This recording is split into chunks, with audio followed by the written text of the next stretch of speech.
Olá! Hoje a gente vai mergulhar num projeto de intervenção super importante, que olha de frente para um problema muito real no Brasil: o crescimento urbano desordenado e os desafios que isso traz para a defesa civil. O foco aqui é um plano de ação para mitigar riscos na cidade de Betim, em Minas Gerais. Bom, antes de mais nada, é importante saber que este projeto foi desenvolvido pela Ellen Carolina Ramos, com a orientação do professor Fernando Guilhão de Castro. Ele é o trabalho de conclusão do curso de pós-graduação em Gestão Pública em Proteção e Defesa Civil, da Universidade Federal de Juiz de Fora, e foi finalizado em 2025. Um trabalho que, sem dúvida, reforça o compromisso da universidade em formar profissionais críticos, éticos e prontos para contribuir de verdade com a sociedade. E a gente já começa com uma pergunta que, na verdade, é o centro de tudo, né? O que acontece quando uma cidade cresce mais rápido do que o seu planejamento? Quais são as consequências? É exatamente esse o problema que este estudo vai investigar. E para entender esse desafio na prática, nada melhor do que olhar para um caso real. Por isso, o estudo se aprofunda na situação específica da cidade de Betim. O projeto, então, analisa a realidade de Betim. É um importante polo industrial com mais de 440 mil habitantes, mas que sofreu com um crescimento muito rápido e desordenado. Isso trouxe sérias consequências sociais e ambientais, deixando várias partes do município sem a infraestrutura básica para atender a população. Um exemplo bem claro dessas consequências é a ocupação Jardim Vitória.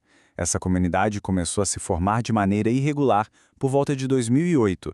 Sem uma intervenção pública adequada, ela foi se expandindo para uma área de altíssimo risco, se tornando um símbolo das graves implicações desse crescimento sem planejamento.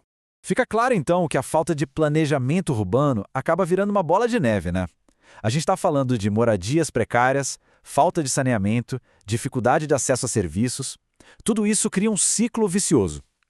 Esse cenário não só aumenta a vulnerabilidade social, como também expõe a população a um risco muito maior de desastres ambientais. Ok, mas para resolver um problema dessa magnitude, não basta olhar só para a superfície, é preciso ir na raiz. E é isso que o estudo faz, ao analisar o risco não como um evento natural inevitável, mas como uma construção social. E olha só que citação poderosa do referencial teórico baseado em Souza. Ela é fundamental porque muda totalmente a nossa perspectiva. O risco de desastres não é só um fenômeno da natureza. Ele é, na verdade, uma consequência direta das condições sociais e da forma como as cidades se desenvolvem. Isso significa que as soluções também precisam ser sociais e políticas. Portanto, o ponto-chave é o seguinte: o risco socioambiental é essa combinação perigosa. O problema não é apenas a chuva forte. O problema é a chuva forte caindo em moradias que estão em locais inadequados, sem nenhuma infraestrutura. É a união entre uma ameaça do ambiente e a vulnerabilidade social. E é por isso que o grande objetivo se torna construir o que a gente chama de resiliência urbana. E o que é isso? É a capacidade de uma cidade e de sua população de absorverem os impactos, se adaptarem e se recuperarem de forma eficaz. E isso depende, claro, da colaboração entre todos os setores. Beleza, já entendemos o diagnóstico.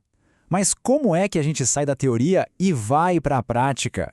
É aí que entra o plano de ação detalhado que o projeto propõe. E o grande diferencial dessa proposta é que ela não vem de cima para baixo. O foco é total na colaboração. A ideia é construir as soluções junto com quem mais entende dos riscos do dia a dia, a própria comunidade. A abordagem é muito pé no chão, dividida em passos bem claros. Ao envolver os moradores desde o mapeamento dos riscos até a criação do plano, a estratégia não só ganha legitimidade, como transforma a comunidade em protagonista da sua própria segurança. É uma verdadeira mudança de chave. Certo.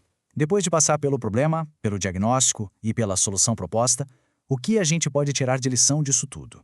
A conclusão principal é que não existe herói solitário nessa história.